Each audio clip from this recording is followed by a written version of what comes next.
The Battle of Okinawa stands as one of the most ferocious, tragic, and consequential engagements of the Second World War. Fought between the United States and the Empire of Japan from April 1 to June 22, 1945, this 82-day campaign on a small island in the Ryukyu chain became a defining episode in the Pacific theater. Known as Operation Iceberg, the invasion of Okinawa was the final and largest amphibious assault of the war in the Pacific. It was the climactic confrontation that would shape the endgame of World War II, the last stepping stone before an invasion of the Japanese home islands. The island of Okinawa, roughly 60 miles long and only a few miles wide, seemed insignificant compared to the vast territories over which the war had raged. Yet its position, just 350 miles south of the Japanese mainland, made it a strategic jewel. Whoever controlled Okinawa controlled the air and sea routes to Japan. For the Americans, capturing it would mean a base for launching massive air raids and assembling invasion fleets for Operation Downfall, the planned assault on the Japanese homeland.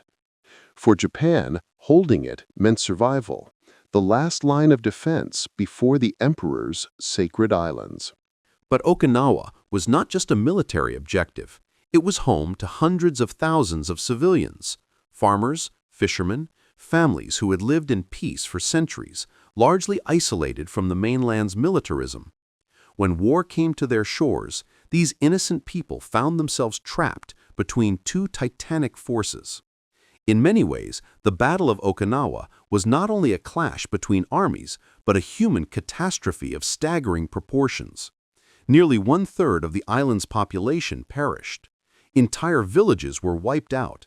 Children died beside their parents in caves used as makeshift shelters. By 1945, both the United States and Japan were exhausted from years of total war. Yet neither side showed signs of surrender. In Europe, Nazi Germany was crumbling, but in the Pacific, Japan vowed to fight to the death. The Japanese military had demonstrated at Saipan, Peleliu, and Iwo Jima that it would not yield easily. Every inch of ground would be defended, every soldier expected to die rather than surrender. For the United States, the goal was total victory, unconditional surrender. The Japanese Code of Bushido made negotiation impossible. Thus, Okinawa became a preview of what an invasion of Japan itself might look like, a bloodbath on an unimaginable scale.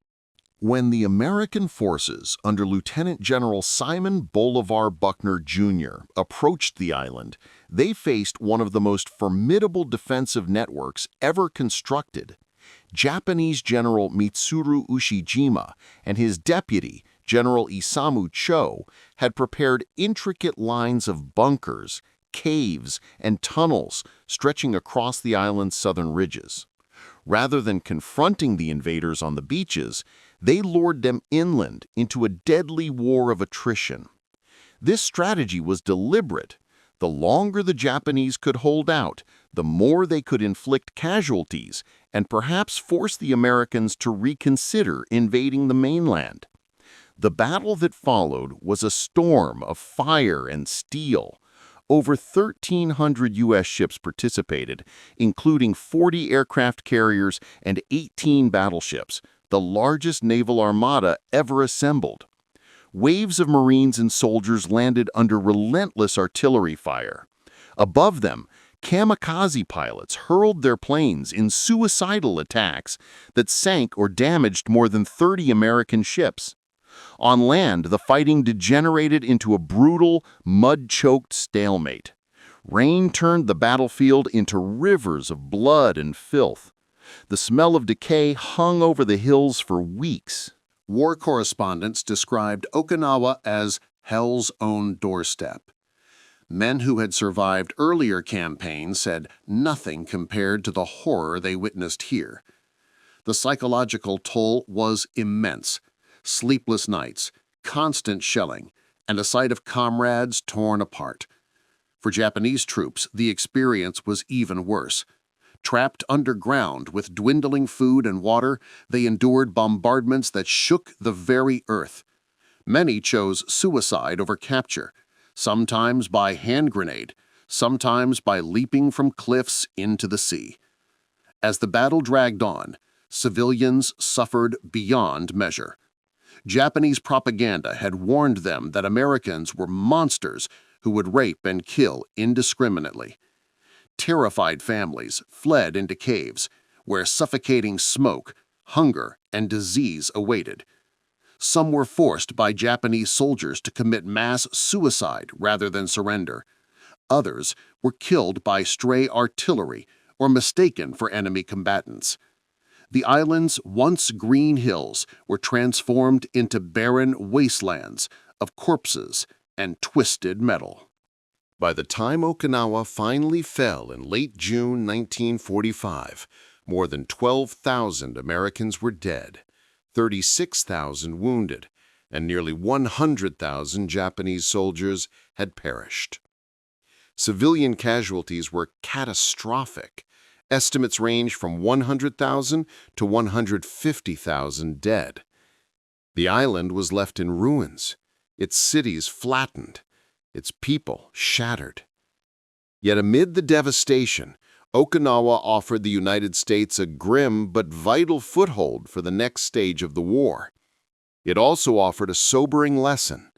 If Japan fought this fiercely for a single island, what horrors would await in the invasion of the mainland? For President Harry S. Truman and his military advisors, the answer to that question would soon shape one of the most controversial decisions in history: the use of atomic bombs on Hiroshima and Nagasaki. The bloodshed at Okinawa, perhaps more than any other event, convinced American leaders that an invasion of Japan would cost millions of lives on both sides. Thus, the tragedy of Okinawa became both a warning and a justification, a terrible sacrifice that hastened the war's end. The legacy of the Battle of Okinawa endures to this day. It remains a symbol of courage and suffering, of human resilience and the madness of total war. Veterans from both sides would later meet to remember their fallen comrades, and the people of Okinawa would rebuild their island from ashes.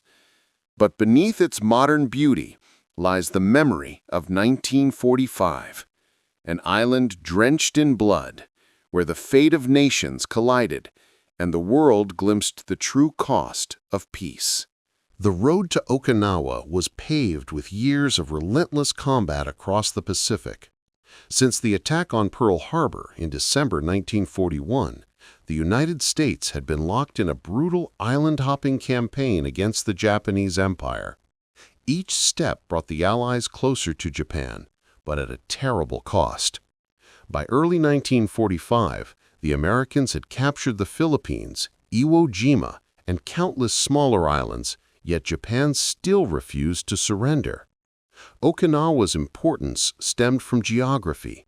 Located in the Ryukyu Islands chain, it was a mere 350 miles, 563 kilometers, from Kyushu, the southernmost of Japan's home islands.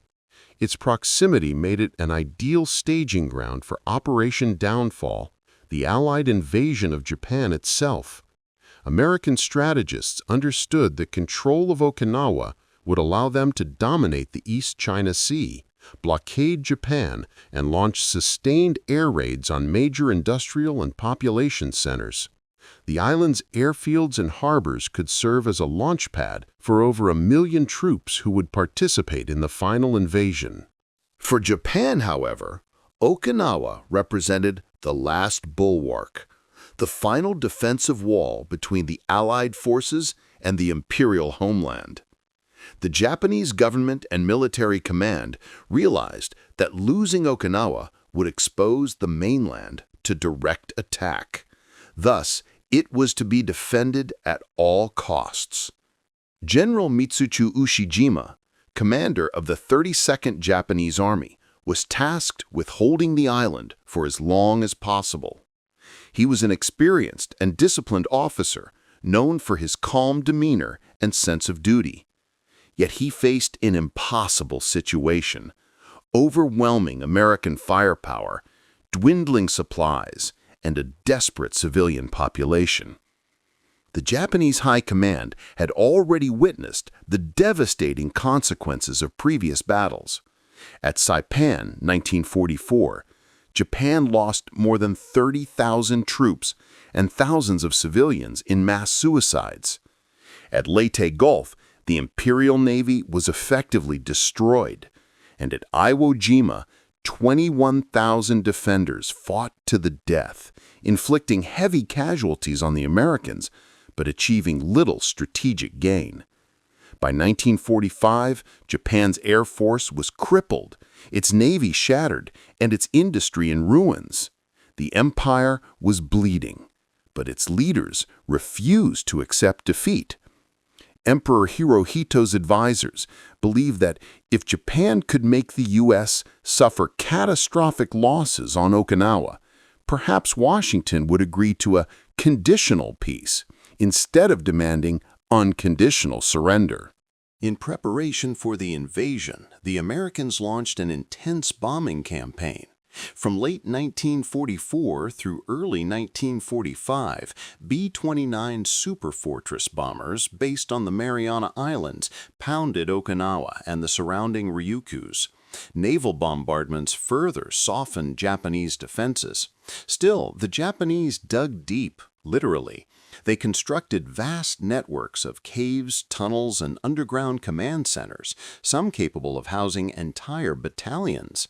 On the southern end of the island, they created a layered defense known as the Shuri Line, named after the ancient Shuri Castle that once served as the seat of the Ryukyu kings. This fortress would become the heart of Japan's resistance. Meanwhile, the American forces assembled the most powerful invasion fleet in history. Admiral Chester W. Nimitz, commander of the U.S. Pacific Fleet, oversaw naval operations. General Douglas MacArthur, though more focused on the Philippines, was consulted on strategy. The actual invasion would be led by Admiral Raymond Spruance's Fifth Fleet and the U.S. 10th Army under Lieutenant General Simon Bolivar Buckner, Jr. Buckner's army was a mixed force of approximately 183,000 troops, including the U.S. Army's 24th Corps and the Marine Corps' 3rd Amphibious Corps. Supporting them were over 1,300 ships, an armada unmatched in size and power. The planning of Operation Iceberg was meticulous. American intelligence estimated that Okinawa was defended by roughly 65,000 Japanese troops. In reality, there were over 100,000, including regular Army, naval personnel, and local conscripts. Yet, despite this underestimation, American commanders were confident. They had superior air power, naval dominance, and logistical capability. The main challenge, they believed, would be the terrain: steep hills, dense vegetation, and a rainy season that turned roads into rivers of mud. On the Japanese side, General Ushijima and his chief of staff, General Isamu Cho, adopted a new defensive strategy. Instead of wasting their forces in suicidal beach attacks, as they had at previous battles, they would allow the Americans to land unopposed and then bleed them dry in protracted ground combat. This shift was the brainchild of Colonel Hiromichi Yahara, the Army's senior operations officer. Yahara argued that every day the Japanese could hold Okinawa increased Japan's bargaining position. Time, he said, is our most powerful weapon. At the same time, the Japanese prepared a massive air campaign, the largest concentration of kamikaze suicide attacks ever seen. Thousands of planes, many piloted by barely trained young men, were hidden across Kyushu and Taiwan. Their mission was simple: crash into Allied ships and cause as much damage as possible. The Japanese Navy, though mostly destroyed, committed its last operational battleship, the Yamato, in a desperate suicide mission to Okinawa. The plan was for Yamato to beach itself on the island, and serve as a coastal fortress. It never made it, sunk by American carrier aircraft before reaching its target. The stakes could not have been higher. For the United States, Okinawa was a test of its ability to conquer Japan without resorting to unconditional slaughter. For Japan, it was a test of honor, sacrifice, and faith in the divine destiny of the empire. The Japanese soldier, indoctrinated from childhood to view death in battle as the highest virtue, prepared for annihilation. Civilians were drilled to resist the invaders with bamboo spears. Schoolgirls were conscripted as nurses, digging trenches and carrying ammunition. Leaflets urged the population to kill one American before dying. In contrast, American soldiers, battle-hardened from years of fighting, faced their own psychological burden. Many had seen what happened at Iwo Jima and expected the same at Okinawa, a fight to the last man. The U.S. command issued detailed plans for medical support, evacuation, and supply lines, anticipating tens of thousands of casualties. Chaplains distributed prayer books, medics stocked morphine, and engineers prepared portable crematoria. Few illusions remained. Everyone knew this would be the bloodiest battle of the Pacific. In the final weeks before the invasion, American ships surrounded the island, bombarding it day and night. Battleships like the USS Tennessee and USS Idaho unleashed thunderous barrages that lit up the sky. Marines watched from their transports as entire hillsides erupted under shell fire. Yet when the bombardment ceased and the landing craft headed for shore, an eerie silence greeted them. There was no resistance. The beaches were empty. This was precisely what the Japanese had planned. Ushijima's troops waited patiently in their fortified positions, letting the Americans come to them. The calm before the storm would not last long. At dawn on April 1, 1945, Easter Sunday and April Fool's Day, the largest amphibious assault of the Pacific War began. The beaches of Okinawa's western coast, stretching between Hagushi and Kadena, became the stage for Operation Iceberg's main landing. The scene was surreal, a sky filled with hundreds of aircraft, the sea churned by thousands of landing craft, and the horizon lined with warships firing endless streams of shells. The American invasion fleet was immense, over 1,300 ships carrying 60,000 Marines and 40,000 Army soldiers in the first wave alone. In total, more than 500,000 men would eventually participate in the campaign. For weeks they had trained, studied maps, and listened to briefings about the ferocity they might face. Many expected a slaughter similar to Iwo Jima, where thousands of Marines had fallen in the first hours. Yet, as the landing craft hit the beaches and the ramps dropped, something astonishing happened. Nothing. No gunfire, no artillery, no screaming defenders. The beaches were eerily quiet.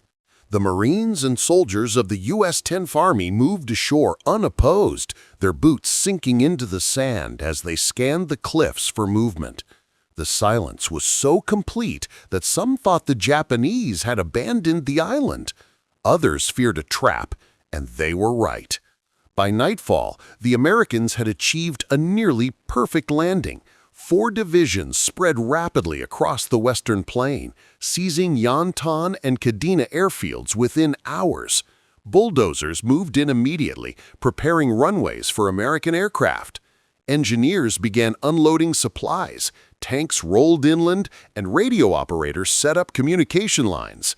General Buckner, watching from his command ship, could hardly believe the reports. No resistance? Incredible! But this easy success was deceptive. Japanese General Mitsuru Ushijima had deliberately refused to defend the beaches. His forces, numbering over 100,000, were concentrated in the island's southern hills, in the region surrounding Shuri Castle, the ancient heart of Okinawan culture.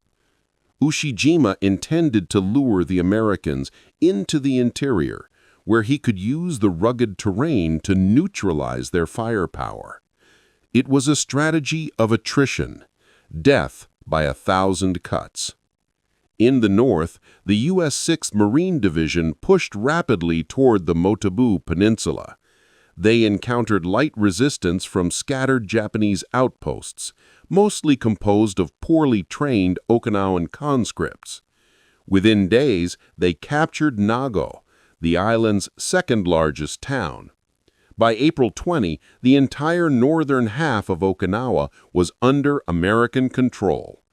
The Marines were astonished by how swiftly they advanced, but many grew uneasy. It was too easy. Meanwhile, to the south, the U.S. 7th and 96th Infantry Divisions began moving toward Naha, Okinawa's capital. Here, the first real signs of resistance appeared: sniper fire, mortar bursts, and sudden ambushes. Then came the rain. Torrential downpours turned the roads into rivers of mud, bogging down vehicles and supply lines. The lush green hills concealed an invisible enemy. Every cave, every ridge, every stone wall seemed alive with danger. On April 6th, the Japanese launched their first major counterattack, not on land, but from the air. More than 350 kamikaze aircraft descended upon the American fleet in waves. The sky turned into chaos. Suicide planes slammed into destroyers, carriers, and supply ships. The USS Bush and USS Calhoun were sunk. Dozens more were damaged. Over the next week, the kamikazes returned again and again in one of the largest suicide offensives of the war. By the time it ended, 36 American ships had been sunk and nearly 400 damaged. Over 4,900 sailors were killed. Admiral Nimitz later wrote, "No other battle brought such terror to our fleets." On the ground, the Americans soon realized that Okinawa was unlike any battlefield they had seen before. The Japanese did not defend from fixed positions, but from an underground labyrinth. Caves were interconnected by tunnels running for miles. Machine guns were hidden behind sliding rocks. Artillery pieces appeared from nowhere, fired, then disappeared again. The Shuri Line, Ushijima's masterpiece, was a fortress of nature and ingenuity. To break through, the Americans relied on overwhelming firepower. Artillery units fired hundreds of thousands of shells. Battleships offshore pounded the hills with 16-inch guns. Flamethrower tanks and demolition teams moved forward yard by yard, sealing caves with fire and explosives. It was slow, grueling, and merciless. It was not war, one Marine later said. It was extermination.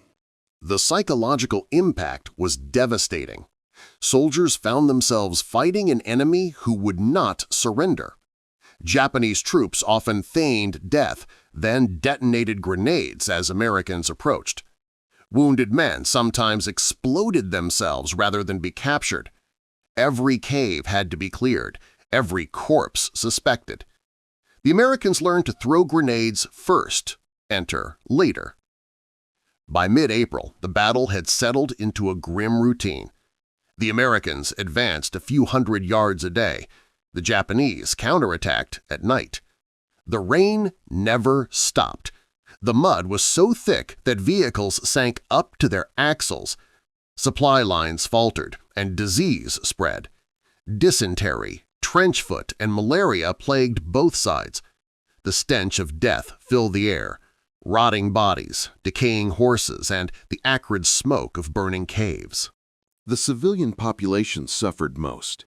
Many Okinawans had been conscripted to build fortifications or carry ammunition. Those caught between the lines were slaughtered by crossfire. Families hid in caves, clutching their children as bombs fell. Japanese soldiers often shared these shelters, forcing civilians to assist them or accusing them of spying for the enemy. Some Okinawans were executed on suspicion of disloyalty. American troops, unfamiliar with the local language or customs, sometimes mistook civilians for combatants and opened fire.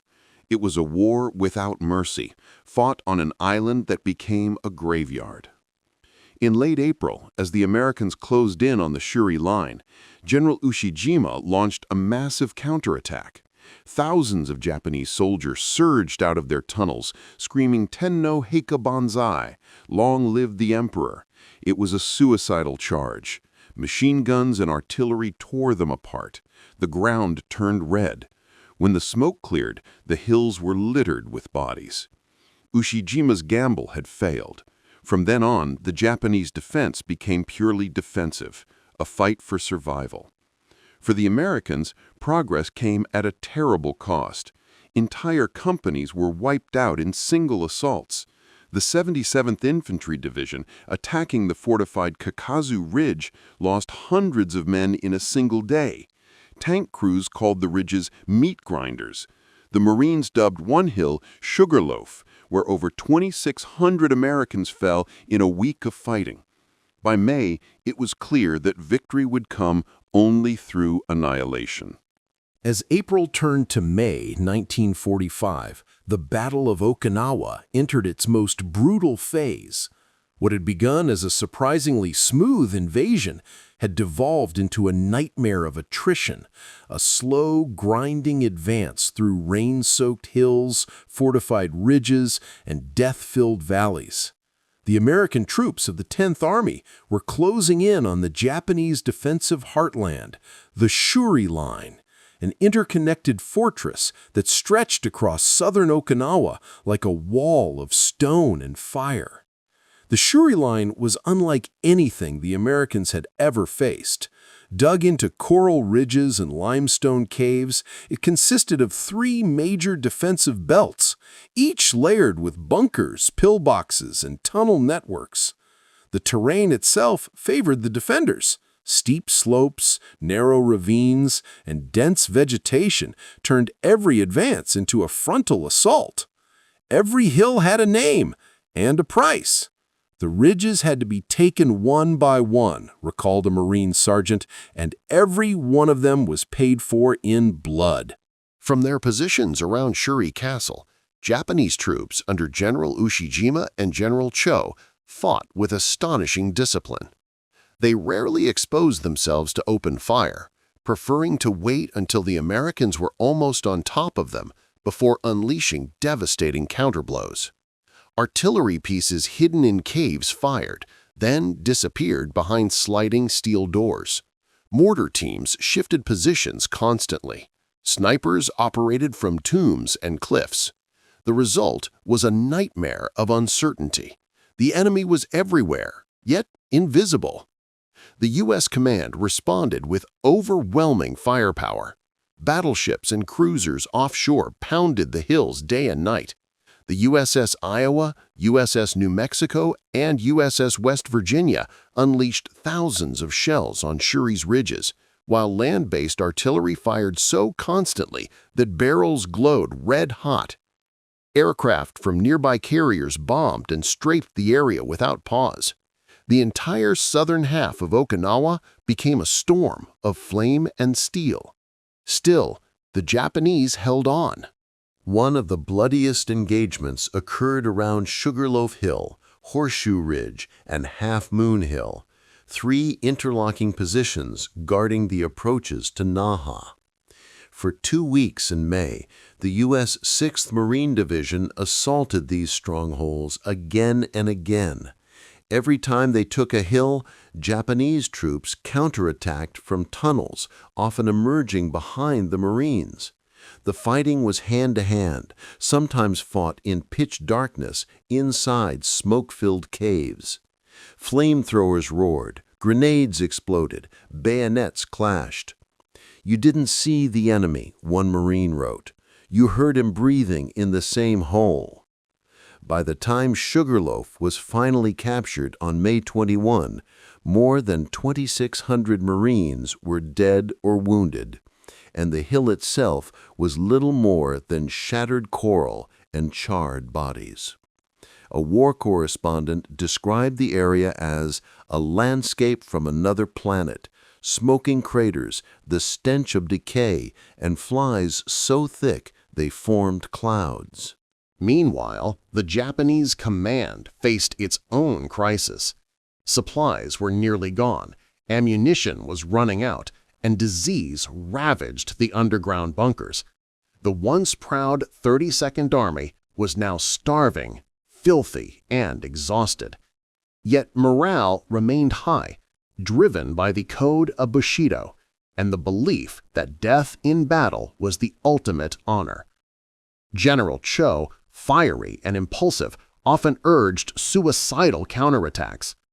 General Ushijima, calm and methodical, tried to preserve his men as long as possible.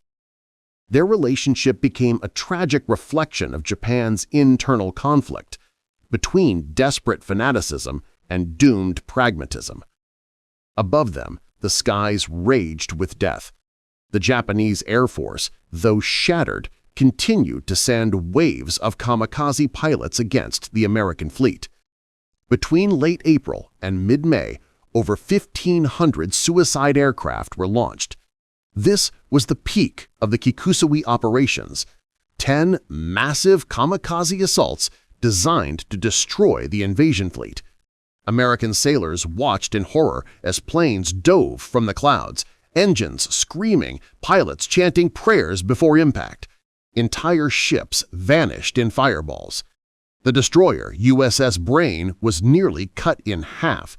The carrier USS Enterprise was hit by a bomb that killed 14 men and wounded dozens. The sea itself burned. For Admiral Spruance and his fleet, it was a test of endurance.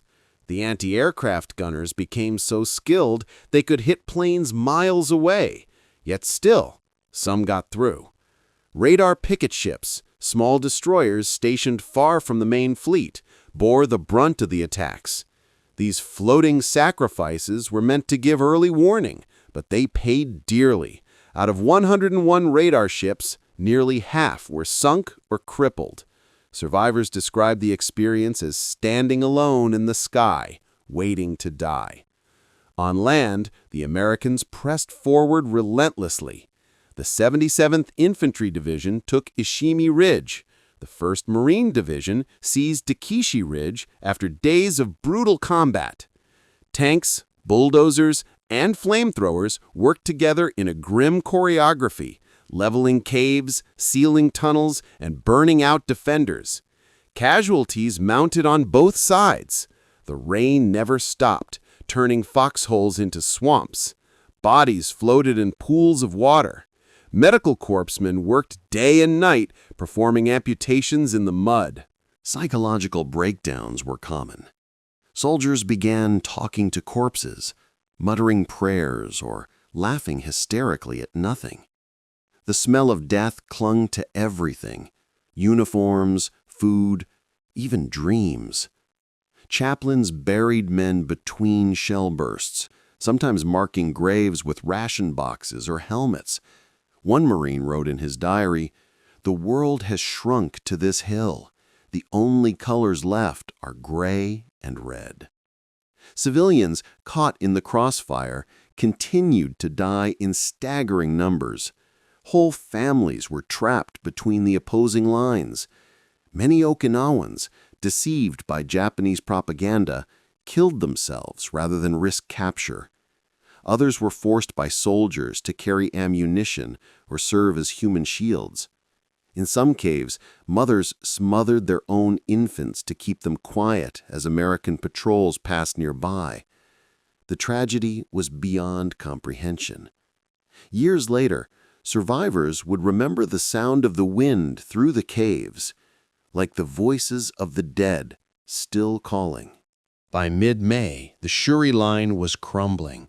General Ujishima's command center beneath Shuri Castle was under constant bombardment. The once majestic fortress, centuries old, was reduced to rubble. On May 29, the Japanese finally abandoned the position, retreating south to the Kiamu Peninsula for a last stand. American forces captured the ruins of Shuri, raising the stars and stripes over the shattered castle. But there was no celebration. The cost had been too great. The victory felt hollow. As the Japanese withdrew, their units disintegrated into chaos. Many soldiers, starving and delirious, launched individual suicide attacks. Others tried to slip through American lines at night, only to be hunted down by flares and machine guns. The wounded begged comrades for grenades to kill themselves. Officers committed seppuku in the mud, leaving farewell notes written in blood. One read simply, "Forgive us for failing the Emperor." For General Buckner, the campaign's commander, the end seemed near, yet it remained deadly. On June 18th, while inspecting a frontline position, Buckner himself was struck by shrapnel from an enemy artillery shell and killed. He was the highest-ranking American officer to die in the Pacific War. His death shocked the troops, but by then, the Japanese defense had collapsed. Only scattered resistance remained. The battle's outcome was inevitable, but its final days would still claim thousands more lives. While the American and Japanese armies battled for every ridge and cave, another war raged silently, a war against the innocent. The civilians of Okinawa, trapped between two unstoppable forces, endured suffering almost beyond comprehension. For them, the island was not just a battlefield, it became a vast graveyard. The tragedy that unfolded in the spring of 1945 remains one of the darkest chapters of human history. Before the invasion, Okinawa had a population of roughly 450,000 people, mostly farmers, fishermen, and families who had lived in peace for generations. The island's culture was distinct from mainland Japan's, with its own language, traditions, and gentle rhythm of life. But when war came, all of that vanished. The Japanese military arrived in 1944 and turned the island into a fortress. They conscripted men and boys to dig trenches, carry ammunition, and build bunkers. Even schoolgirls were forced to serve as nurses or couriers in the Himiyuri Student Corps. As the American bombardments intensified, the civilians were ordered to evacuate to the south, directly into the war zone. The Japanese command believed that keeping civilians near their forces would slow the American advance. In reality, it doomed thousands.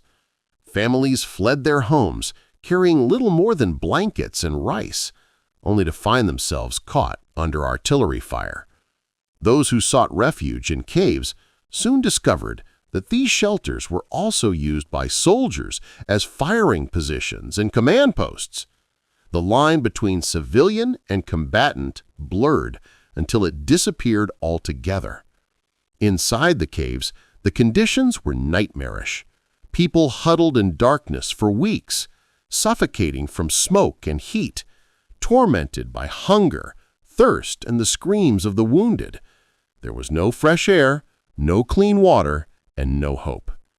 Children cried quietly so as not to draw attention. Mothers whispered prayers to ancestors. Sometimes the air grew so foul the candles wouldn't burn. Outside, the ground shook constantly as bombs exploded day and night without end. Japanese propaganda had prepared civilians for the worst. For months, they had been told that American soldiers were devils, barbarians who would rape, torture, and slaughter anyone they captured. Leaflets and radio broadcasts warned women to kill themselves rather than be taken. School teachers repeated the same message: better to die for the emperor than live as a slave.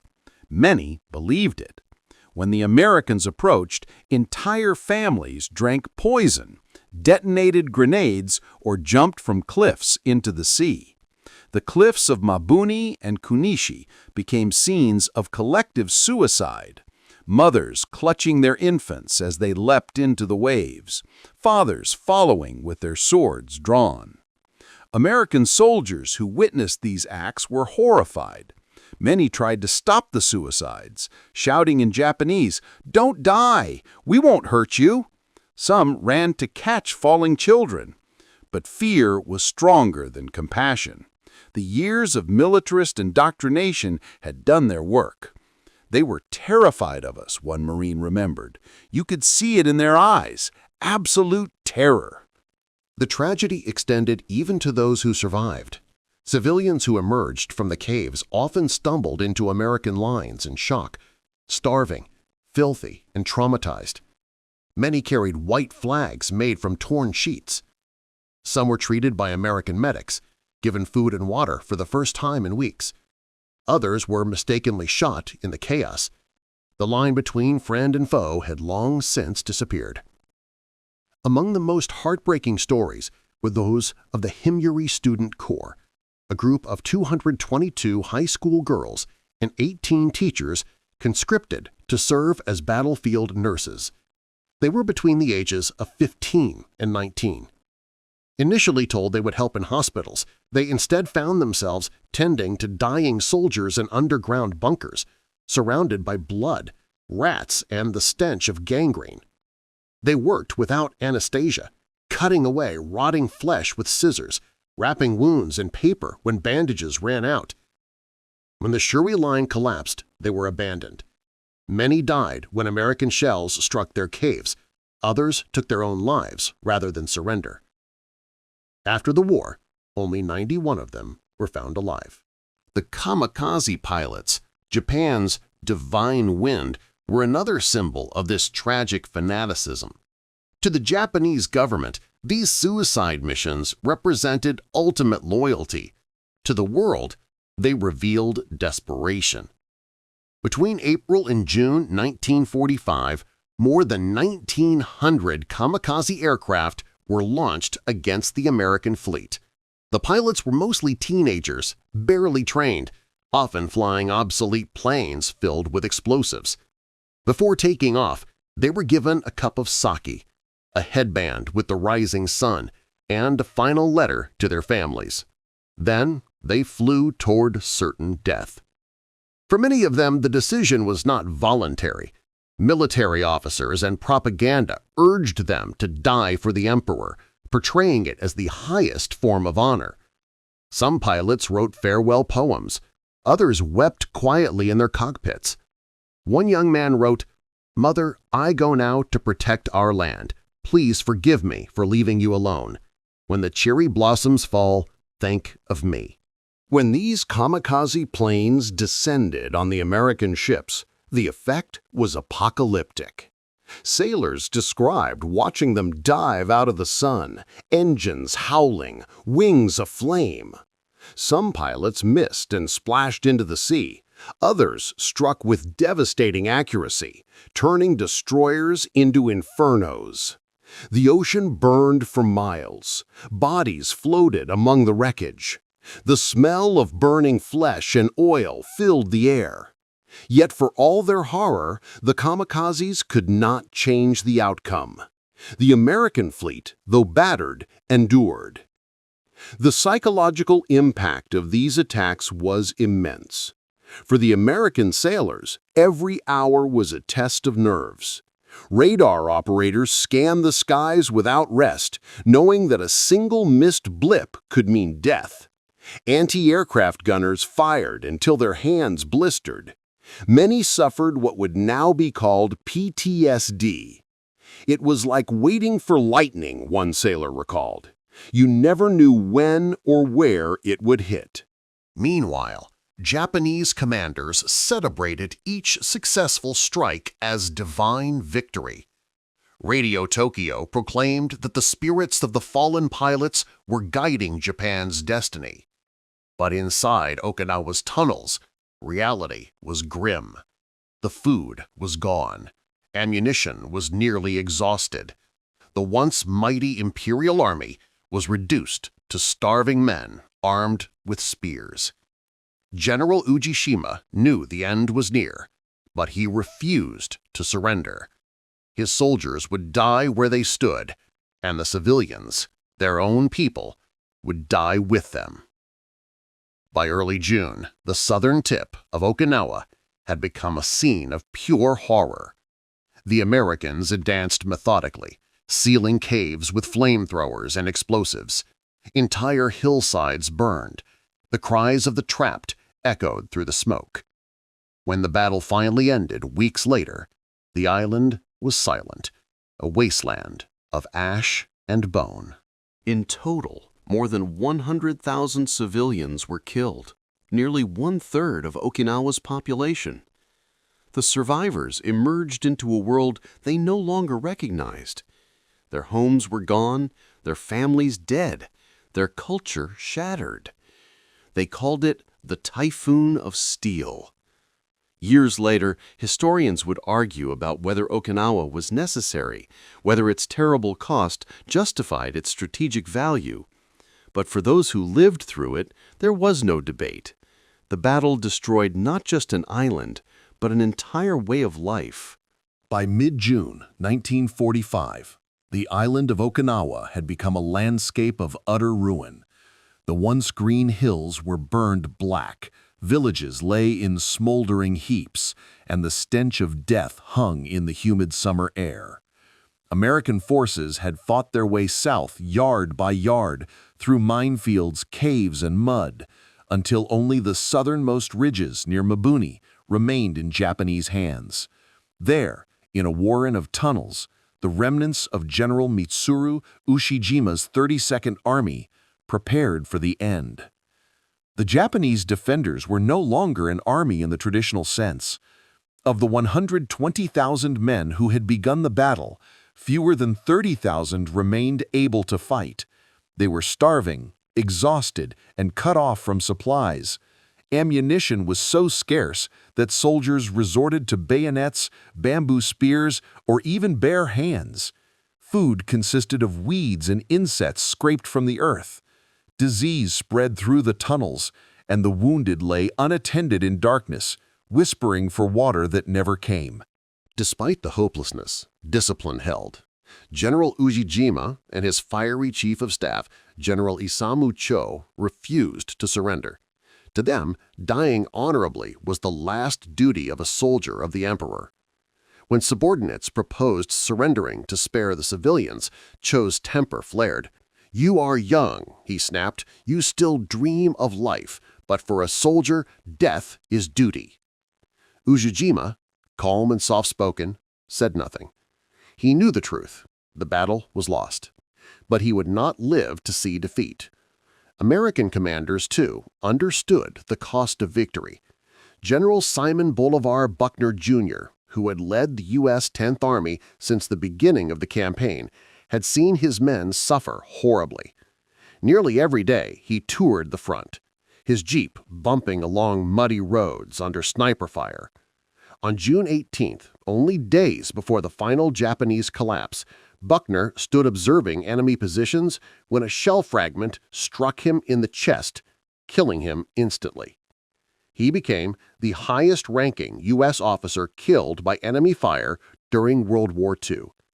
His death shocked the American ranks, a grim reminder that even at the brink of triumph, death spared no one. Buckner's replacement, General Joseph Stilwell, continued the offensive with relentless efficiency. American artillery pulverized the southern hills with over 500,000 shells. Airstrikes bombed the same ridges daily, reducing stone to dust. The ground shook constantly, and the few surviving Japanese soldiers clung to their bunkers like ghosts. On June 21, U.S. troops finally overran the last major defensive line. The flag of the United States rose over Mabuni Ridge. Okinawa had fallen. The last night of Generals Ushijima and Cho. That evening, deep within a cave on the southern slope of Mabuni, Generals Ushijima and Cho prepared for ritual suicide. The two men had led their army into annihilation. Now, with nothing left, they chose to die as samurai by seppuku. They bathed, dressed in their finest uniforms, and shared a final meal of rice and sake. Around them, the remaining officers stood silently, knowing they too would soon die. At midnight, Cho poured himself more sake, raised his cup, and said quietly, We have done everything that could be done for the emperor." Then he wrote his final poem, "I will go to the field of death. The body dies, but the spirit lives on. May Japan endure forever." Moments later, he plunged his sword into his abdomen while an aide beheaded him to end his suffering. Ushijima followed calmly, sitting upright in meditation before performing the same act. His last words were, "You have fought bravely. Do not waste your lives in vain." By dawn, both generals were dead. Their bodies were buried outside the cave, wrapped in white flags. When American patrols reached the site 2 days later, they found the cave filled with the smell of incense and death. The scene moved even hardened soldiers to silence. "They died with honor," one officer remarked quietly, "and we should respect that." The Island of Ghosts. With the Japanese command dead, organized resistance ceased. But small groups of soldiers and civilians continued fighting or hiding for weeks, unwilling to believe the war was over. American forces spent months combing the hills, clearing caves, and providing aid to the survivors. Many of the civilians who emerged were barely recognizable as human, starving, emaciated, their eyes blank with trauma. Some still bowed before captured Japanese officers, begging for orders. The devastation was total. Of the 450,000 civilians who had lived on Okinawa, roughly 1/3 were dead. Entire villages were erased from the map. Thousands more were wounded or displaced. The once lush farmland was cratered and poisoned. Streams ran red with rust and blood. Livestock lay dead in the fields. And scattered among it all were the bodies of soldiers from both sides, American, Japanese, and Okinawan, buried together in the same soil. For the Americans, the victory came at an almost unbearable price. More than 12,500 U.S. troops were killed and 36,000 wounded. The Navy suffered heavily from kamikaze attacks. 36 ships sunk, 368 damaged, and nearly 5,000 sailors lost. The toll was so high that Admiral Chester Nimitz, the overall Pacific commander, later remarked, "Okinawa was the most costly battle in the Pacific. We won the island, but we paid for it with our blood." As news of Okinawa's fall reached Washington, President Harry S. Truman and his advisors faced a grim calculation. If this was the price of one island, what would the cost be for an invasion of Japan itself? Military planners estimated up to 1 million American casualties and perhaps 10 million Japanese deaths if the war continued conventionally. The horrors of Okinawa made the unthinkable thinkable: the use of atomic bombs. On the other side of the Pacific, Japan's leaders also understood the significance. Prime Minister Kentaro Suzuki reportedly said, "Okinawa has been sacrificed as a shield for the mainland." Yet the war factions still clung to the illusion of honor through death. Civilians were being trained with bamboo spears to repel the expected invasion. The lesson of Okinawa, that resistance only meant annihilation, was ignored until Hiroshima and Nagasaki forced surrender 2 months later.